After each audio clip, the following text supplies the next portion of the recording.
You tell me when it's ready to fire. Okay, it's going. So what we wanted to do is just talk about your life and what you remember about your childhood and where you lived and what you did. Well, So if you can just tell me what you remember from your earliest childhood on. well, you want me to start now? Yeah. Well, the first thing I remember from my childhood was when I was living in Arkansas, and Pop was working on the railroad, Mom was holding me, and her little kids was shooting firecrackers, and I was too little to get down and shoot the firecrackers, but I wanted to get down there with them because I felt like I was big enough. Mom wouldn't let me down, and so they were shooting firecrackers. I think it's for Christmas. They celebrated Christmas that way at that time, and Mom didn't want me shooting firecrackers. I was too little anyway. I just barely could learning to walk good, and so that little boy got a coal of fire out where this washing, and he put it under his coat to go bring to where they're shooting firecrackers, and it set him afire. And the fire went up over his head, and all the women folks, of course, began screaming, and then the only way they could get water was to pull it out of a well, and there he was just blazing over his head. And they pulled up well water and pulled it all over him. Finally got him put out, but he died that night. Now, I remember that. How old were you then? Well, I'd say I was about, it seemed like it seemed strange, but I was about a little over, about a year and a half old. Really? Maybe, yeah. That's your earliest memory. Well, I remember a little before that, and this sounds strange. I was about a year old, and Mom was wanting to rape me from nursing. About a year. And she painted her nipples, was sod, I guess, black, and I looked at them, and that broke me right there. That was it. Oh, That's far as back as I remember that. yeah. And you were born 1905? 1905, September the 19th. Yeah. So where were you born? What city?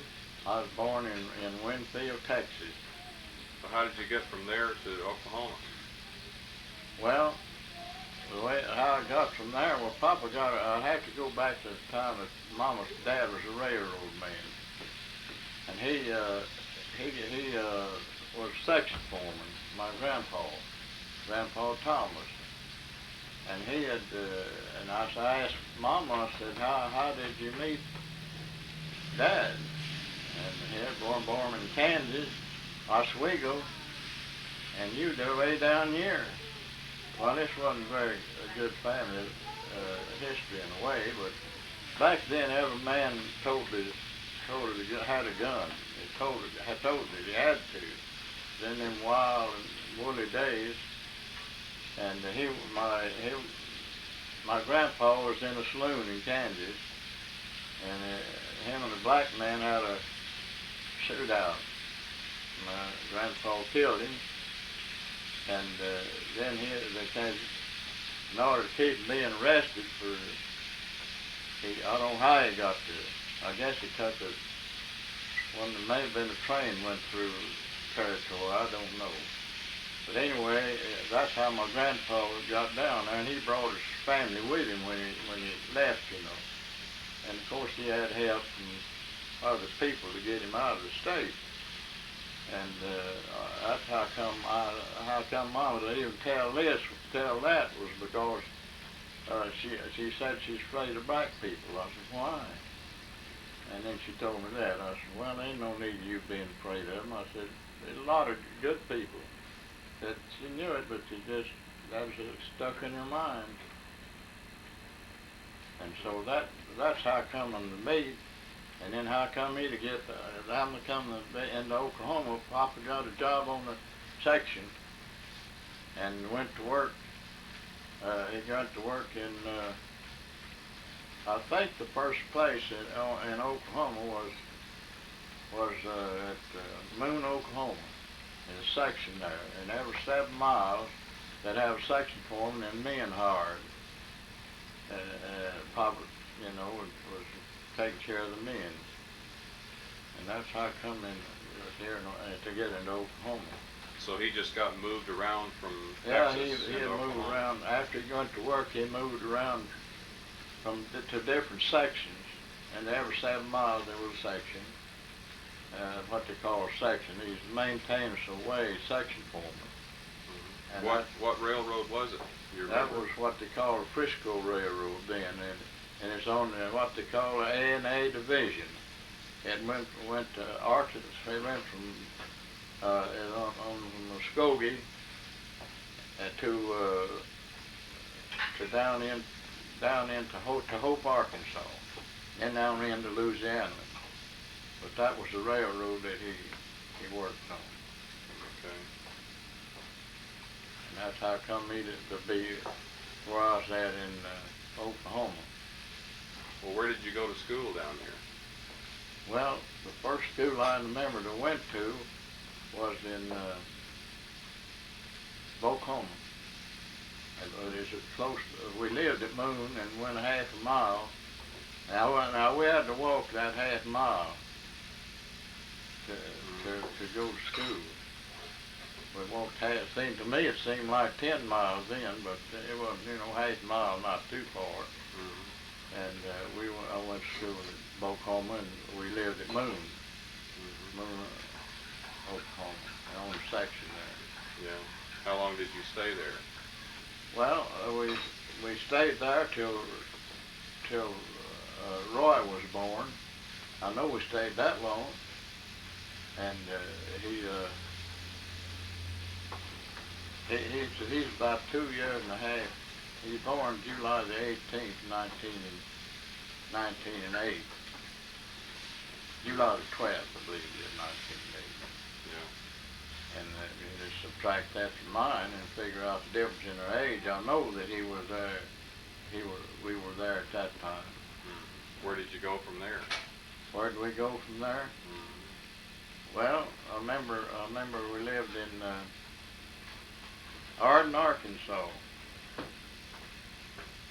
and my Aunt Bessie gave birth to Maggie May, who was raised with us, and it felt like to us that she was one of her sisters. And she died giving birth to Maggie May, and her name was Maggie May's name is Maggie May Higgs. So that's how Maggie May came to be To be amongst one of us, yeah. And to us, as far as we was concerned, she was a sister, our sister. And she didn't know, she felt the same way. She didn't know any different until we told her, until Mama told her. So Willie was the oldest? Willie was the oldest? Yeah, Willie was the oldest, yeah. And you were next? Huh? And then you were next? Yeah. And then who came next? Well, there was, we can count Maggie May, she'd be next. Then Ruth would be next. And Roy, I believe, and then Ruth. Okay. Yeah, Roy's ahead of Ruth. And then that was all, or Well, I'm just trying to think. there was Luetta, right? Oh yeah, Luetta. Yeah, Luetta. Don't leave her out. She was older than Ruth. Oh, was she? Yeah. And that was all the brothers and sisters. Yeah. Tell about the time that you and Willie were getting ready to go to the circus. Oh yeah. Well, we was having the time of our life. We always cut our wood, with the axe. Mm-hmm. And a lot of time, Papa'd bring in old ties off the railroad and have them sawed up. But this time we was out of wood. We was out living at a place they call between Moon and America. That's unusual. Papa had that's unusual name, in other words. sounded like he's talking fiction up in the skies, but it wasn't. And we were very anxious to go to a circus while we were on, and had a little red wagon, and Willie had just sharpened a double bit axe, and you know what them are. He's a pretty good, strong young man. He was about, I was 7, I think, and he was about, well, nearly 4 years, over 4 years, 4 months, and 8 days older than I was, so you figure out how about his age. And he was splitting wood with it's pretty hard to split. This old cottonwood lumber is what it was. And we had an old-fashioned handsaw, but then you had to split it. And when he had it laying down flat, and I was reaching over and putting it in the wagon as fast as he would, as he cut it. And I got a little too fast. I got a hold of one that he just about to hit, and he hit my fingers and cut 3 fingers off, and blood flew in every direction, in 3 directions, just straight. And it was about 20, 30 feet, I guess. But I remember that. And Mama, she of course, you know how that'd be. If I hadn't stopped it, didn't stop it, it just bled to death. And she had heard long ago that you'd take a stove and have something put over it to have stopped that kind of bleeding. I don't know if that's right or not, but anyway, she put it on my fingers and then card in my arm. And then Willie, in the meantime, run fast as he could to where Dad was on the section. I knew where he was at. Then he got on his hand car and went after 2 doctors, and they put me to sleep on this ether, I believe it was. Well, they said they could have stuck them back on, but they'd have been stiff and wouldn't have been, and that set all over them, and they couldn't have got them very clean, and they decided not to have them on, and it'd be better if they didn't. So while I was asleep, I dreamed of catching crawdads. We used to catch them old crawdads and pinch their tails off and skin them and fry them in deep grease, and they'd taste like fish. And we'd do that a lot. We'd take just a worm and put it down in the hole, an earthworm, and you pull it out slow, and that crawdad'd be holding on to it, and then you get him. And that's pretty good eating. But anyway, that's how all that happened. Santa Fe Railroad. When you asked me. So after you lived in Bocoma for a while, you were what, about 5 or 6 years old, and then you moved? Well, yeah, I was about 5. That's about my age. Dad decided he wanted to leave. He had the California sea fever, I guess you'd call it. Mm-hmm. So he went out there and he got a job on the railroad, and it was in the desert. And I mean, he was really in the desert. And he was wondering, well, how did we, if it was that way out like that, how did we get our water? Well, they had a sidetrack switch at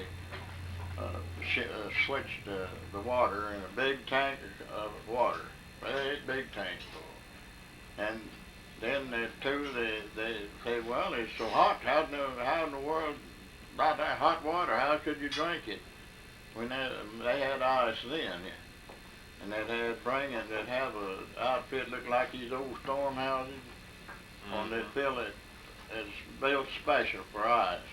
Yeah. And they'd fill that thing up with blocks of ice, and then seal it up, just close the door, and then we never went to suffer from no ice cold water right out in that desert. Well, you say, well, how could you communicate and write letters and receive letters? I said, well, the engineer would come along, and he knew that Dad would have mail, and so he'd stick his arm out the window like that of the locomotives, and he had a hook deal that the arm would go in there, and he'd slow it down enough that Dad could put his mail on the end of that hook. In the meantime, the engineer, he was slow enough, the engineer to take the mail out and put his mail in there and throw the stick out. And it was fixed where it keep the mail and wouldn't lose it. That's how we got our mail, is back and forward in both directions on the Santa Fe Railroad. Yeah. How long did you live out there? Well, we lived out there. I guess we lived out there about in that desert country about a year. Then where did you go? Huh? Then where did you go? Well, I've got to think now. We left there, and I think Papa come back here. To Hugo or? To here to Oklahoma. Yeah, to Hugo, Oklahoma. I don't mean here in Henrietta. And he got a job at I believe it was at Hugo. And there I entered the schools, you know. And then he didn't stay there. He finally went to Valiant from Hugo. He's just moving different ways in different directions, but it wasn't his fault every time. They had what they call seniority. You know what that is. Sometimes they'd bump him, and they call it bumping. And after he left from there to California, he didn't have much seniority out here. He'd lost it. When they left, they'd lose the seniority. So he's young in his seniority, and so they could bump him quite a bit till he built up some more. Yeah.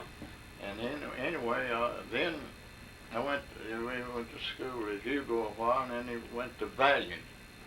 That's a small town, and at that time I was in the 7th grade.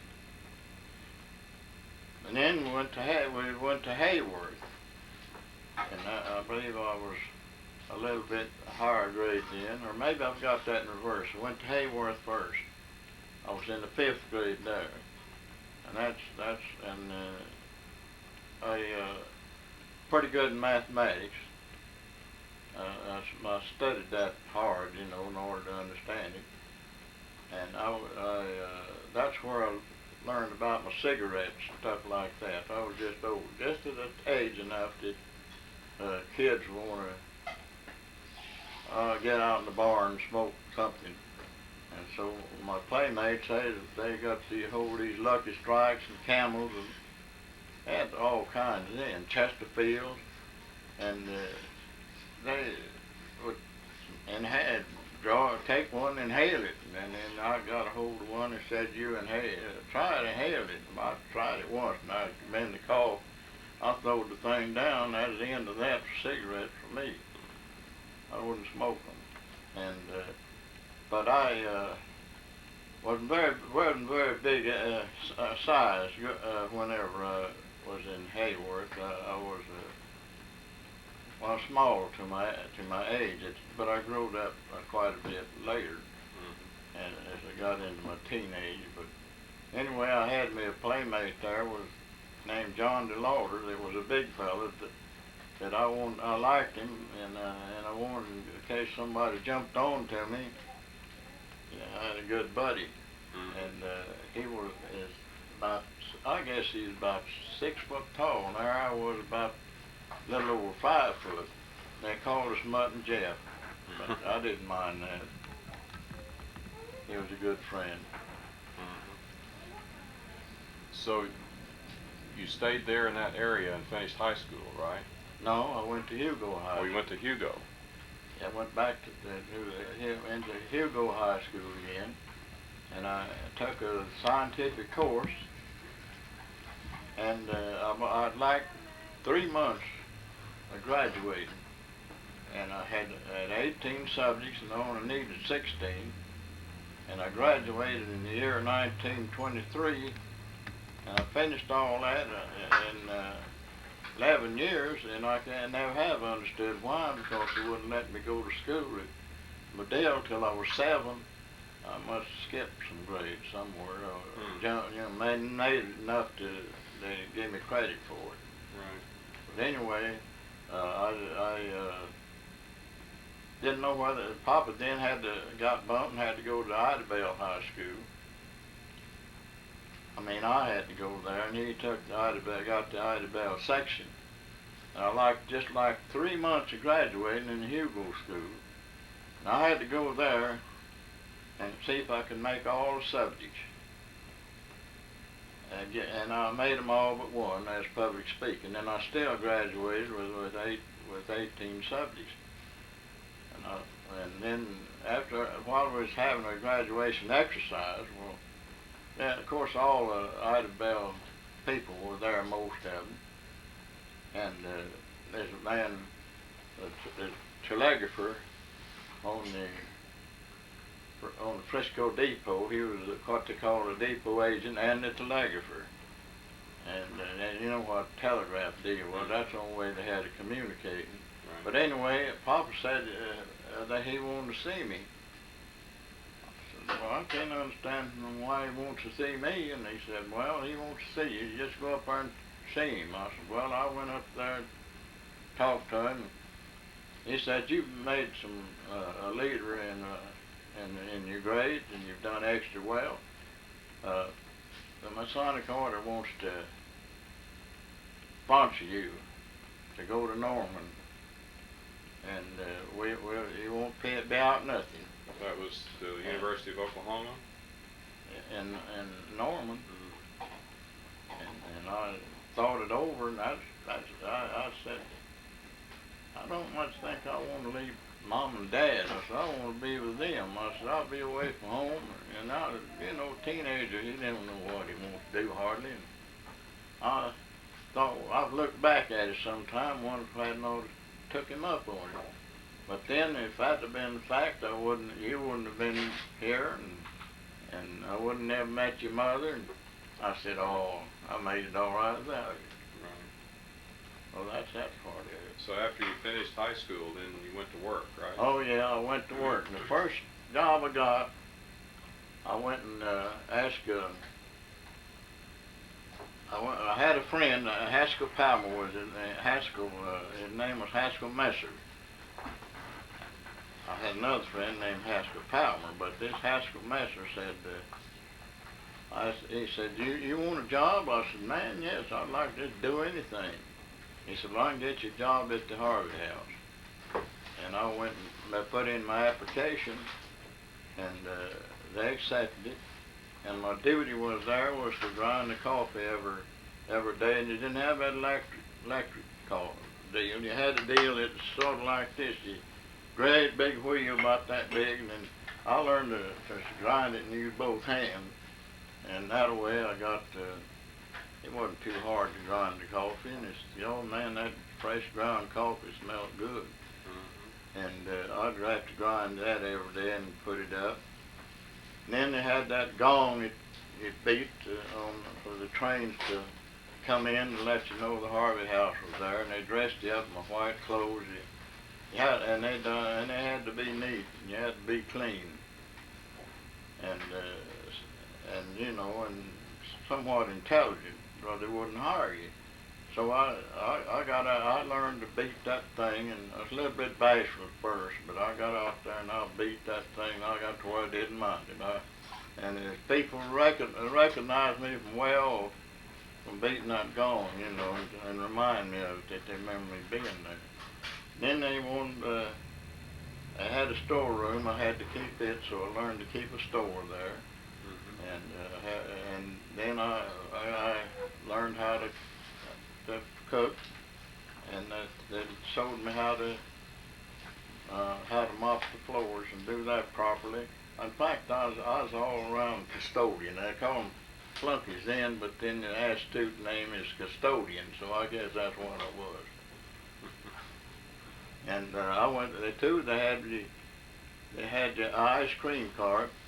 They had me pushing it, and go up and down the side of the train and sell ice cream to those guys. And a lot of people wanted ice cream. Sometimes it's pretty hard to dip, but I managed it. And I sold a lot of ice cream on them little wagons they had. Harvey House was a chain of restaurants along the railroad. What? Oh yeah, there's railroad eating houses. What they was, and the best cooks in the world is what they had. They were all over the world, all over the United States was what they call the Harvey houses. And I think there's a movie for what they call the Harvey Girls, and that's about that, about the girls, and they had to be neat and clean, and they had to dress in uniform, have a little hair net over there so it wouldn't hair get in what they eat. And all of us had to be neat. And I worked there for quite a while. I decided maybe I want to do something else. Kids, a young man, he gets kind of tired of what he's doing. I said, I think maybe I want to teach school. So I went and took the examination, passed. Then you could get a school teacher's diploma with an examination. If you pass, and it's pretty stiff, hard. A lot of psychology and sociology and about children and all that. And a lot of questions. But anyway, I passed in good standing. And come on back, went and worked. I just got off enough to take the examination.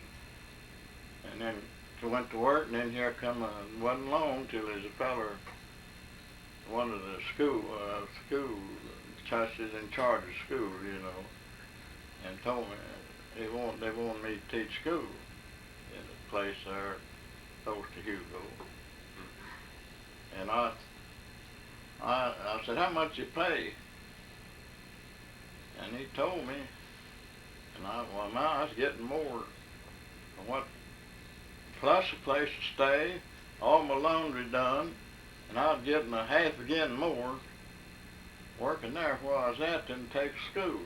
I said, man, pay school teachers enough. But I don't think I want to do that. I said, I can do a lot better where I'm at. I said, I appreciate you offering me that job, but you didn't pay them enough, and I still don't think they're paying our teachers enough. So, how long did you continue at Harvey House? Well, I worked there. I worked there about a year, and then Papa wanted to go back to California again. So we went back there again, and I went to work on the railroad out there myself that time. And when I did, well, they saw that I understood how to run a railroad, how to be a section foreman. I'd seen them all my life, been around it. And I started, as I went along, I watched how this performed, and when they wanted to go on a vacation, let me be the assistant foreman. And so, a fella named Notley, I believe that is his name, he wanted to make, he's talking to Pat Higgs, the one who's running the section. I was the section foreman that I was working for, and he'd leave me to run it while he's gone. And Notley said he's got a defects there, but said I think he'd make a good foreman. I could hear him talking. And I didn't think I'd hear him, but I did. And Pat said, yeah, he'd make a good foreman. And I didn't take it for simple reason. My dad come back to Hugo again, and I wanted to be with my folks. Or I don't know where I went from there. Yeah, so you went back to Hugo. Back to Hugo again. And what did you do then? Well, for work. I went back into the Harvey House for a little while, and then I got a job, and then Papa had to go to Hope, Arkansas, and he had a section there, and I didn't want to work for Papa then, I wanted a different kind of job, so I went to work in putting up telephone lines and putting in the telephone poles, and they'd pay you so much a hole to dig the hole, and then you had to put the pole down into the line. We was laying a phone line, what we're doing, laying it down into Arkansas. And I worked for them for quite a while, and it was dangerous work. And you had to take them long outfits, and it had a fella under it, and you're working on the end of the hole. Some of them pretty big poles, but we got them in there and got the line laid. I went and worked there quite a bit. How long did you stay with that? Did I stay there? Yeah, about how long? You mean in Hope? No, with the telephone. Well, that's work. what I mean, working out of there. Mm-hmm. Well, until we got the line completed, I think it was about a year. Yeah. Then I went back to work on the railroad. Okay. But this time it wasn't on the section. It's what they call a fencing gang. We laid the fence all the way, new fence. Sometimes when you're laying that, you'd have to be a kind of surveyor along with it. And you'd go through places that had a special axe that you could cut the kind of right of way for the fence. And you'd have to cut it. Of course, they'd leave me in charge of it sometime too, when they'd want to go anywhere, I'd have to be the head of the fencing gang. And sometimes you'd go to, we'd had a measure from the middle of the track and out for 50 foot, I believe it was. And sometimes I'd hit in the middle of a pond, and you'd have to wade out in that pond for up to about here, and put poles in there. And that was a pretty rough work, but but I enjoyed it because it's something different. And then you got back into the restaurant business. Yeah, I got this now. That's when I get back. Me and my brother was partners there, Hugo, for a while. And while I was there, I got hijacked. I got held up, and they had come in, and that water cooler was at the back end of the counter at the far end, and I went down there to get their water, had a couple of glasses in my hand, there's two of them, and they pulled a gun on me and said, "This is a holdup." Well, I put the glass, said, "Lay down on the floor, on your stomach." I said, "Don't you move." So they reached over and opened the cash register, got the money, said, "You got any on you?" No. I said, I was so scared I could tell them I didn't as well as I did. And I said, "No, I ain't got no money. I didn't want that close to me." "No, I ain't got no money on. All it is in the register." I said, "We ain't had no good night tonight, or we don't do much business." And they said, "Well, don't you move. And we're cutting the lines. Don't you move, or we'll kill you." And I thought, well, I was scared, and it took me about that long was what gave me to where I could get up. And so I went on out to the back of the restaurant when I figured I'd give them plenty of time. And I thought, well, they might be holding up that restaurant. If they is, I don't walk in on that. And I looked in, I seen there's mopping the floor, and I know that it wouldn't be mopping the floor and it's being held up. So I went on in there and told them what had happened. And that's in Pretty Boy Floyd's time. They were holding up everywhere. What made you decide to get into the restaurant business? Well, what you mean up here? No, down there, in Hugo. Well, that's the best thing I knew about it, and I went in partners with my brother Roy, and it was a narrow, what they call a narrow gauge, a narrow restaurant, but we was well known there, and but I first was working at Harvey House when I met my wife. Have I told you about how I met her? No. Well, that was kind of strange too, but she had worked at one restaurant that we had run called the Ferndale Cafe.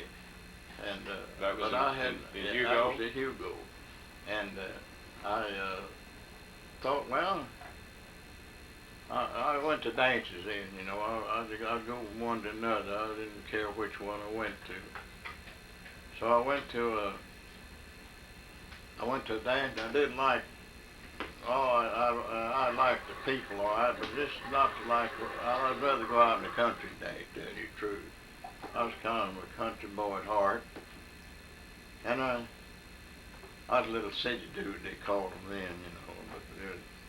But anyway, I wanted to work to get me out in the country. So anyway, I went out. I went to dance, and I didn't like it. I said, well, I'm going to go to one I heard of another out in the country.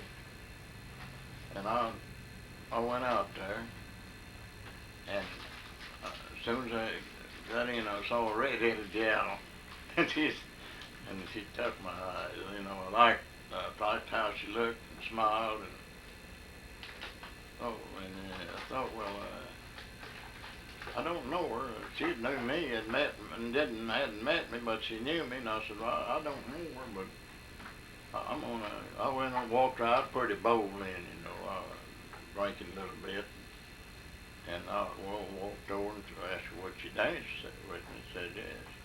And the first dance we danced was Missouri Waltz. And I asked her, could I take her home? I never asked if she'd come down there, but she had come down with somebody. Told me that later. I didn't know it, but I wouldn't have cared anyway. She said yes, and took her home, and we went together for 6 weeks. We were married. So how did you get married? Well, that's something else that's unusual. I knew that's being in business, and my brother was city councilman, and they knew all of us, my dad and all in Hugo, all everywhere on account of that, being with the public. And I knew the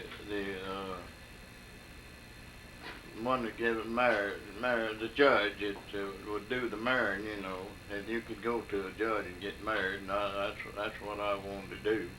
So I thought, well, it's Saturday night here, but the reason I decided that, we left, mostly got married on Christmas Eve, but Ruby, my sister-in-law to be, had cooked us a meal. Said we told her we were going to get married. Well, we just cooked you a wedding supper. Okay, and I said, hey, why not make it tonight? They said, well, it's Saturday night. I said, I think you can figure that out. So I got the person to call the city judge. Then I talked to the judge, and I told him what I wanted to do. I said, will you open up the courthouse? And he said, yes. I said, then we got to get my license. I said, well, I'll get the clerk. Okay, we called the city clerk, and they opened up, and I didn't have no ring, and they said, well, said, we need a witness. Who's going to be the witness? And the clerk said, I'll be the witness. So we signed his name as a witness. We got our license, and there we went. And we've stayed together ever since. Okay. So after you and Mom got married, how did you end up here in Henrietta? How did I come here? Well, one of the section forms that Papa had trained became a section foreman here in Henrietta. Mm-hmm. And and then the other one, they were both of them here in Henrietta. One of them was named Isaac A. there, and the other was named James A. there. And he told me about a cafe being up here. And I had come to visit anyway, and so the cafe empty, you know, what I could rent, and all the houses, all the buildings, half of them was burnt down, you know, they burnt the town up during the Depression, all over, everywhere nearly, in order to get the insurance. Actually, that's what it's for. But anyway, I found a restaurant that looked pretty good, but it was saved out of all of it, and I could rent it for $35 a month. And I thought, well, that looked pretty good. And I examined it, and I looked over, and it seemed it over, and I seen too where they had an upstairs where I could live. And I thought, well, I can live up there and save all of that expense, and we were in tough times. It was the World Depression, the worst that they ever hit, nearly. And I managed to get Ike there, and incidentally, he had went to World War I and got wounded and lost his hand, got it blowed off. And we knew him at Hayworth, Oklahoma, and we knew him all the time because he'd worked for Papa. And so he said, I'll get you the $100 at the American Exchange Bank. And the location of the cafe that I had is where the American Exchange Bank is now. And so I rented the building, and when I got through with paying the rent and every little thing I needed, I wrote a $1 hot check that I didn't know I'd written. But that was brought to me too, but I managed to take in enough that day or the next one it brought in that I paid up. And I paid for 3 months in advance. That's what he asked for. And so when I got through paying up all of it, well, I didn't have nothing left. I was practically on zeros to start with. And here all my kinfolks were there, and I had to manage to take care of them. But anyway, it began to open up for business, and we opened up October the 17th, and the shape I was in at that time was, you could see. Well, they said he'll be here 3 months, and he'll be gone. They won't see him more there. Well, we went ahead and stayed anyway, made it. And years passed, and moved on to another location. The guy wanted to raise rent, and he seen his business was picking up, doing pretty good. Well, he wanted more, like a hog, And I said, no, I'm not going to do it. I said, I'm going on down. I went and located another place where I'd get it for $12 a month. And it had the window lights blowed out on account of the gas outfit had exploded in it, caused it to explode.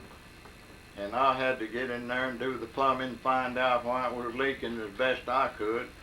And we put the window was put in, and started out business down there, and actually business began booming, get pretty good. What was the location on the second place? 203 West Main. It's still got it's in, I don't know what they got there now. And there was a grocery store on both sides of me. That was the booming end of town then. And so business began to increase, and so we kept it doing pretty good. And here come the war. And then I never seen business increase though. It got so good that we had hired 8 people. Most of them were kinfolks, but I hired them anyway and paid them, and I trained them, and to be like I'd been trained. We all had to wear a little uniform. I fixed that where we'd all have to dress up like we had in the Harvey houses, and that began to attract attention. And our business boomed so much that they'd come in so fast that so many of them that it'd be standing room only in the place.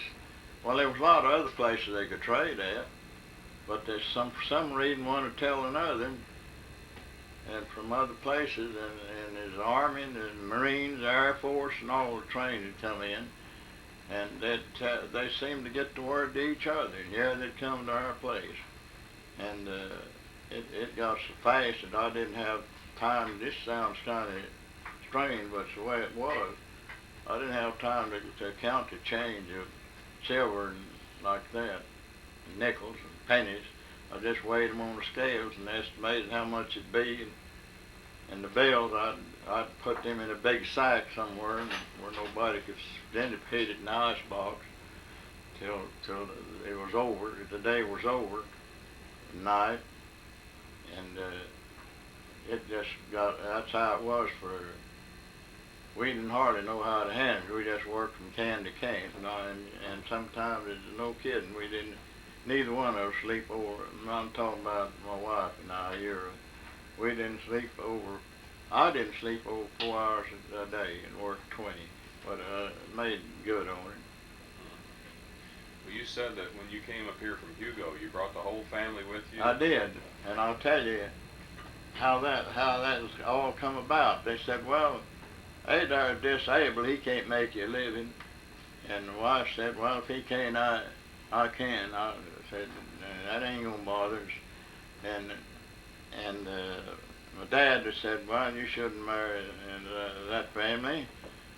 I said, "Well, we're in love with one another, and we're going to make it, Papa."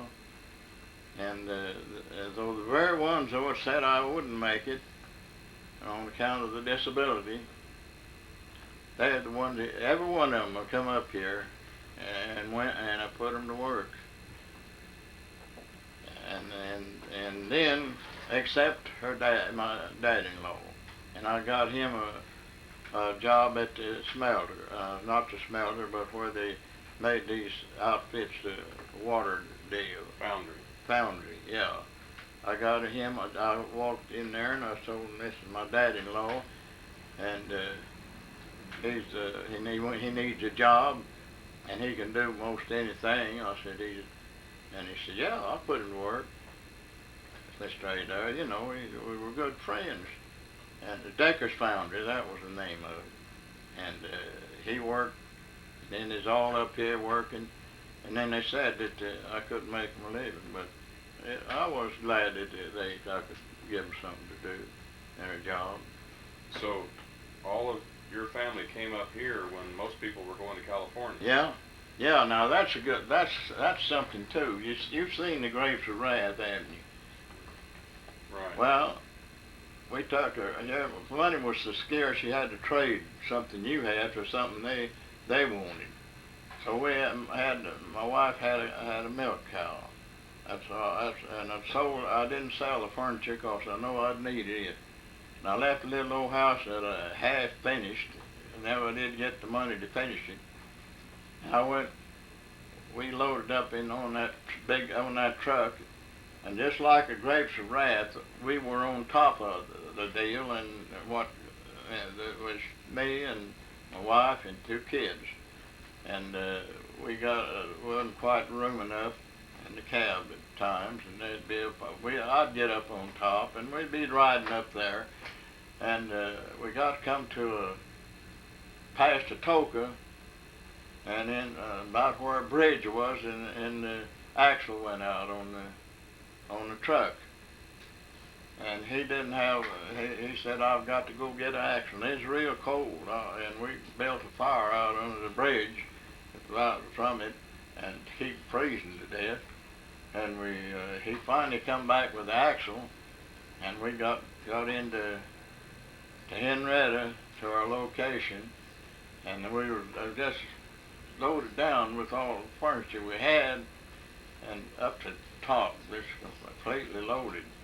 And there's a lot of my friends now, and then, and when Rodney Bone was one of them, and my brother-in-law my son-in-law, Floyd Watson, was the other one, and they were young men then, and they said they was laughing about us coming in on that. It was a sight. And that's when I was just given 30 days to stay with all our conditions. Well, we stayed. Like I told you, business picked up. Dun Bradstreet was giving them ratings all over the country, and I was too busy paying attention to anything. And finally the banker said, "I'll give them a rating myself." And it wound up at this, I had a AAA rating for a credit rating, and that there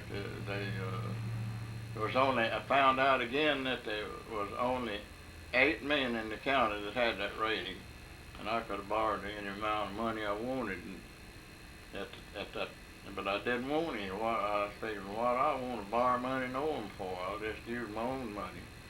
And so I began to expand into different businesses. How many businesses did you have? Well, I had a taxi cab, I had a machine shop, I had a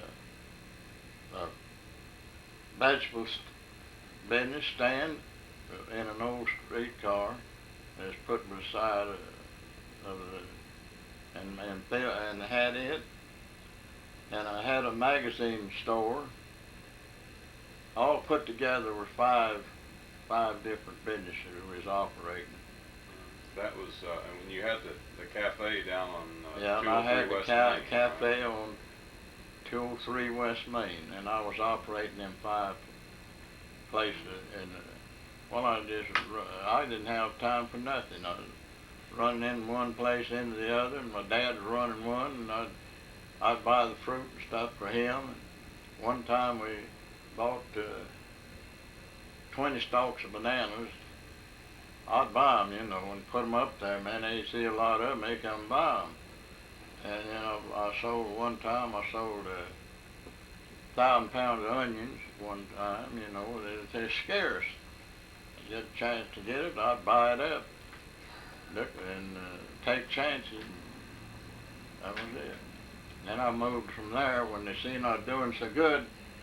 Well, the landlord, he said, I want to raise my rent way up, you know.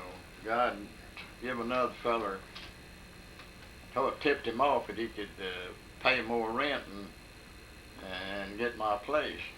I said, well, I found that out, so you're supposed to be my friend. And he come from another town and raised the rent double what I was paying. I said, I'm not going to pay that much. So I went on up to Lloyd Watson's place, had a feed store, and he said, he had wanted me to buy a building part next to him at that time, quite a while back, and I wasn't interested at the time. But when I seen where I was at, I went up there. I said, how about me getting the location here? I want to come up here beside him. And I told him what had happened. Well, sure, I got a feed store here, but in a grocery store, but I'll combine the two, and you can have his place. I'll clean it out for you, and so I had to do the plumbing there too, and fixed it up, started up, and they'd given, at that time, they were giving dances out in different places, and my business had built up good, so we had a dance, and out in front, in order to, just for entertainment, and I had a good friend that was sold beer, and he was had an orchestra. And I said, well, he sold Schlitz beer. And he said, I'll pay for you. I said, okay. And so we had a dance out in front. And I'll tell you the truth, there was thousands of people out in front to the public dance. And we never had no trouble except one, and that was, well, one of my relatives got jealous of her husband. And that was all, that was settled pretty quick, and that's all, I never had no trouble. And then decided they seen how well I was doing, so the fellow running the cafe down to the other end of town, where I had been, only across the street from me, I ain't gonna call his name, because run the rest home now here. And anyway, he figured he'd get the business down there. And you know what? They didn't have over 50 people down there to the next year. And that's the way it was. Back when you got started in the restaurant business, they had a strike here, didn't they? Oh yeah, that's right too. When I first come here, I hadn't been here no time. Till when I first hit town, they said I need the union card. I said, well, okay, I bought one. So I brought my union card when I took the other location, and I had a restaurant strike there. And I was in business, you know, and our business got pretty good. And they began to picket all of them, and I thought, well, I I don't see why they should be picking me. I've got a, but there's CIO, see, is trying to make a new union or something. And I put my bartenders for the Federation of Labor, AFL, and I hung it up in the window, and they pulled the pickets off then. And then my brother, he decided he wanted to pick his own. He liked to have a lot of excitement. I said, well, I said, I'd already made an agreement that whatever they had come to, I'd go along with it. And Roy, he decided he wanted a little excitement out of it, and he thought we ought to go along with the others, and so he pulled the pickets off. I still kept my sign up, and they began to picket again because Roy asked them to, and then some window lights got busted out, and some trouble there, and so we decided that since we're in the troubles where we had to fight fire with fire, I guess, so we built, my brother and I, he had his idea of fixing the two dummies on each side to look like pickets, and that made the pickets mad, and then the window light being out and they coming too close to we had a screen wire all we had there, and when it comes too close to where it was picked, and that they where it was picked, and made my wife mad, said, I'm going to pour some hot coffee on you if you don't get out, come too close here. And and so my brother thought, well, he still ain't got enough excitement. There's about 1,000 people out there then already came, and it was scary. And my brother called the fire department so to disperse the crowd. And here the siren was. I didn't know he'd called it, but I found out later that he gonna get rid of that big crowd about to mob us. And here come my fire department with the siren on, and I mean that dispersed the crowd, and we got them out of the way. The strike was finally settled. You said that there was another time after you moved up here that you got robbed again, wasn't there? When you were living up above? Yeah. That's when I rented for stayed 3 months. We hadn't been there no time. Wayne Conine, my brother-in-law, he was working front, and I wasn't. In other words, one had to take care of all. That's how bad business was when we first started. And here I was upstairs, and a friend of mine had brought us. I found a barber shop where he told me he could make some money if he'd come here from. And I called him Acornhead, and he called me Swampy, and we had nicknames for each other. And so anyway, he'd moved his stuff upstairs where we was at. I let him move it, and he stayed in his barber shop, lived in it. And we hadn't been there about a week, I guess. There come a guy in had his hands in his coat pockets, and it was an open pocket knife, and he said, "This is a stick-up. That I want your money." Well, I had a shotgun up there, and I could have blown his head off, but I thought, well, Wayne, he ain't scared of nobody. Go to the ex-prize fighter. And I saw him jump over the counter and grab him by the collar and hit him in the head with his fist and drug him out front and began to beat him. And I thought, well, he'd love to kill that fella. And he's doing all that. So I went out there and I said, "That up, Wayne." I said, "We had to call the law and had put in jail." That guy got up and he looked around like wild-like and run down the street. I said, "Now we can call the law." We called the chief police, was Tom Liddell, and we told him what happened. Oh, he said, "That fella's been going in and getting money that way for a long time. I said, he won't get it that way anymore." And he did. That stopped him doing that. Yeah. This Liddell, the police chief, Yeah. you didn't get along too well with him, No, did we didn't. What was the problem?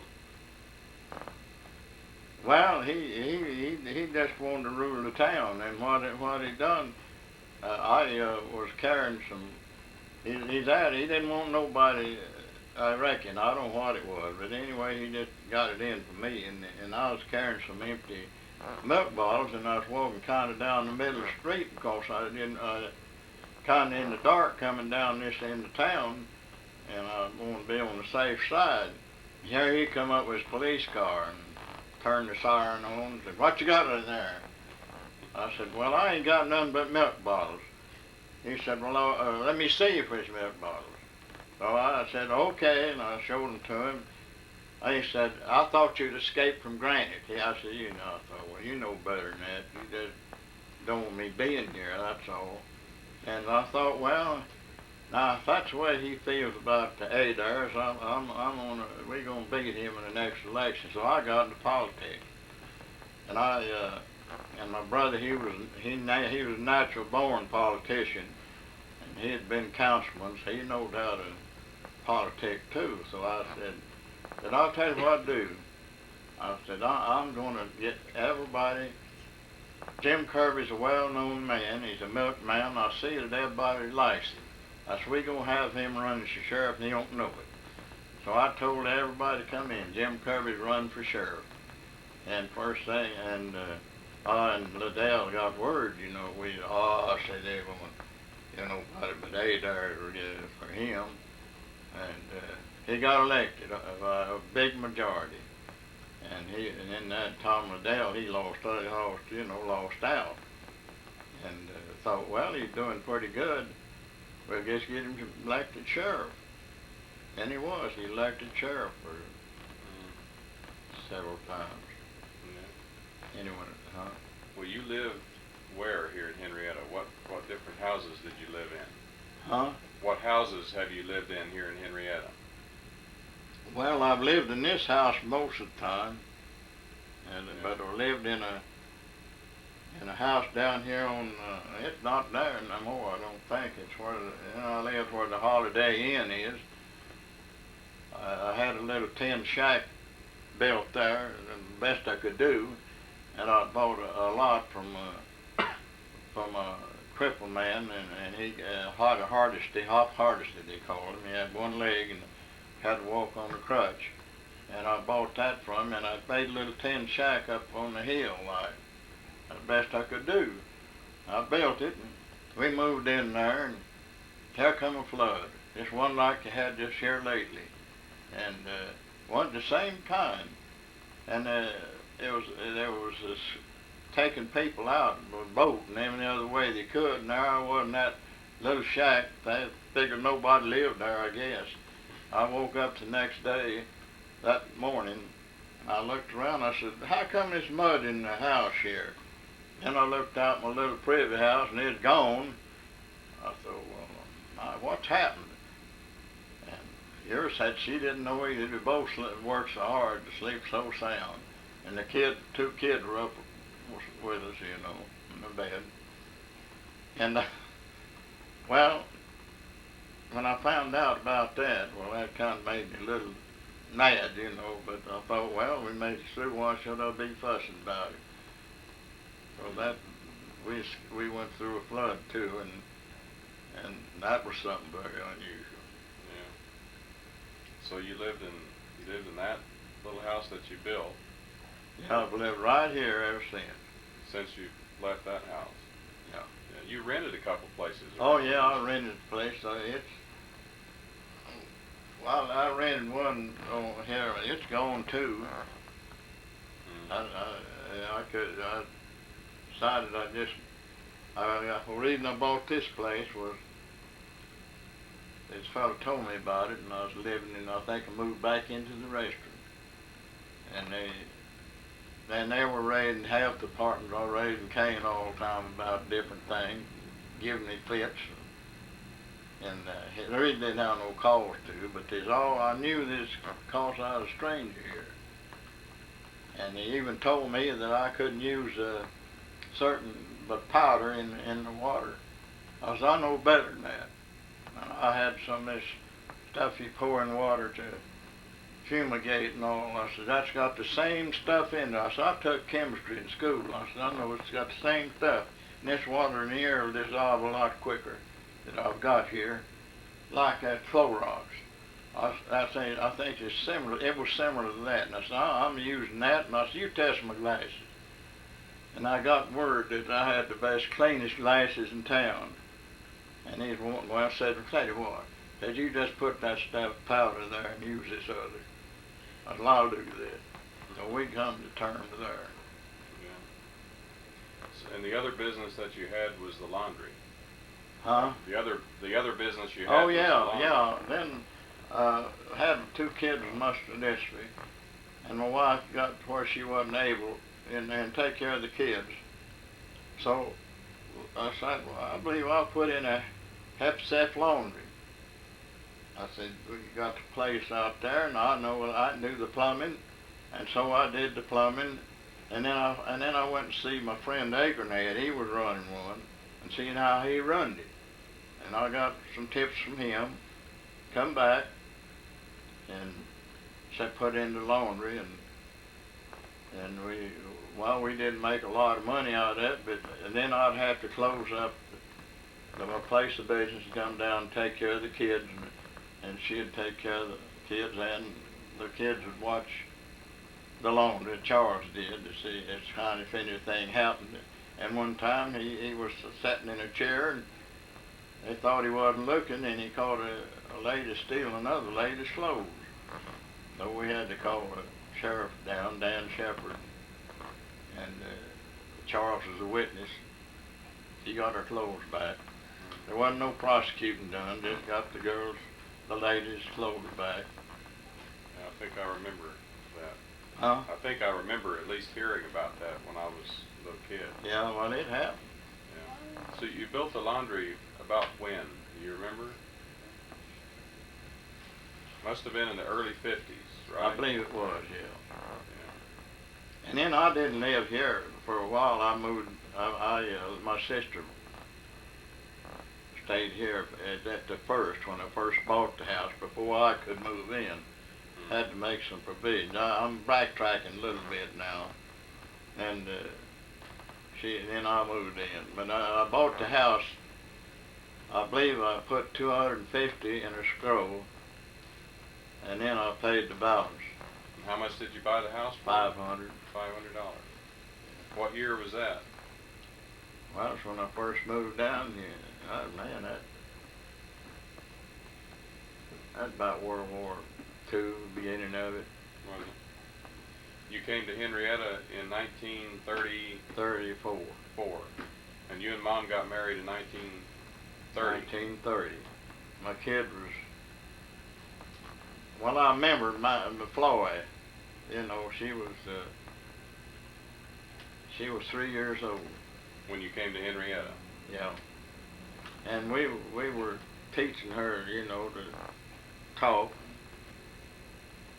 different things, teasing her about different things. And we stopped at a place in Antlers it was, and Paul Stewart was Speaker of the House at that time, and also his Antlers American, I believe, was the newspaper, and I.K. there was well acquainted with him, and Paul Stewart had been lawyer for the city of Hayworth, Oklahoma at the time, and that they got acquainted, you know, and he put in this thing and bought it, the Antlers American, and we stopped by there to visit. Mm-hmm. And Flora, she wanted to be noticed, you know, and we'd been teasing her long. She said, and we were teasing her about the neighborhood. She pulled up her dress to see wanted Paul Stewart to see her neighbor. That embarrassed me, and shouldn't have. I should have tickled me. We got on talking about something else. Yeah. Well, have we left anything out? Well, I'm trying to see. The deal. We covered a lot of territory, didn't we? Huh? I said we covered a lot of territory. Yeah, lot that's of what years. I'm talking. We bounced all over the place, but what Papa didn't have cut. Some of it he used to blame. Some of the times he wasn't, but he moved so much on his own that I told me I would have been a gypsy. I said, I'm not going to move around like that and I'll get married. And that's the reason one reason I stayed put. I got tired of going from here to yonder. Yeah, you moved around a lot, didn't you? Yeah. I guess it was hard to get reacquainted with. Well, that was the idea. Little kids, you know, if you have a defect, they want to know why it is, and then after they find out and everything they understand, then you got to do the same thing at the next place. And then too, when I first went to the Hugo junior high, well, they got the idea that I was a wounded war veteran from Belgium, and that they'd stuck a bayonet in me and held it up in you know, as propaganda. I said, who told you that stuff? That's the kind of crap that gets started. Yeah. That's interesting. Was there anything else you want to talk about? Well, I don't know. Can you think of anything that we've talked to in the past? Well, I probably could if I thought long enough, but I think we've covered. I think we've covered quite a just bit. about all the territory. Only thing is when I was in public speaking, before I was ever asked to be sponsored by the Mason, in Hugo I was asked to join the DMLA. There's only 3 of us out of the whole school that were asked, and you know, the DMLA is a Masonic order for young men. But I wouldn't accept that. I don't know why, but I didn't. Yeah. That's it. Probably just as well. Huh? It's probably just as well that you did. I saw what I missed. Your daddy was a member of the Woodman organization. Woodman the World. What was that? Well, that was just a secret organization that insurance deal, and secret orders. They'd meet in secret and you know, and recognized each other and help each other to get a job somewhere. And the Masons do the same thing. And then they meet in secret, and then Papa, he quit all of that whenever he was searching for the truth, what he's doing, and he quit all that when a lawyer came in one time, and Papa was telling about the different secret organizations he belonged to, and Papa was very athletic and a very religious man, and he said, and this lawyer said. And when he come in, he just wrapped his feet. He's kind of sat kind of odd and wrapped his feet around the stools. And he said, Mr. Adair said, why you belong to all them secret organizations? Said, you know, the Bible says that if you got a good life, said don't put it under a basket and make it in secret. And say, here you are putting it under a basket. And Papa resigned for that. Papa resigned all those. That's about it, I guess. Okay.